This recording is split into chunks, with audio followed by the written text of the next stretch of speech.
سلام دوستان عزیز. قسمی گفته بودیم ما با خوردن رواش موریم اینجا آمدیم با چند دوست عزیزی ما هم که ما به خبر از اینا بودیم. اینا هم اینجا میله آمده بودن و دیگه رواش مخوره و با اینا معرفی میشیم دیگه. همچنان از منظره لذت میبریم. سلام علیکم دوست عزیز. خسته نباشین. جان شما جور بخیر. از دشتای دل خودیم. بسیار عالی بسیار عالی. امروز چکری خورده اومده. بسیار عالی. شما آیا ازی چکری ها چی رقم چکریه؟ پیر جوانه خوب شیه لذت میبرین. خب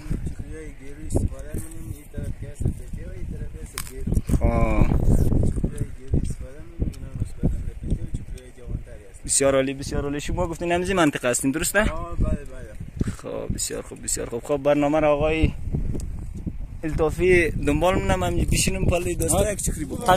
تشکر از دوست عزیز ما که زحمت کشتن واقعا از این کوههای خراسان و سر به فلک کشیده افغانستان تشریف آوردن و بسیار یک منظره دیدنی.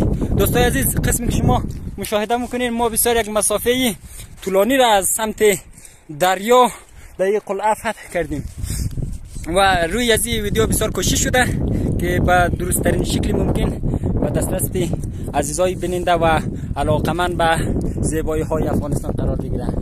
قسمی که شما مشاهده میکنین بسیار یک منظره عالی و بسیار با دوستانی نازنینی که اینجا حضور داشتن البته به خبر از ما آمده بودن. نه آقای رضایی؟ بله که همینجا میخواستیم بریم یک کنواری معرفی شدیم واقعا لحظت بردیم. باز این منظره را شما نشنیده بگیرین نظام نیبیل. این منظره را من در شما نشان میدم. بسیار واقعا یک جاهای خطرناک و دیدنی است که باید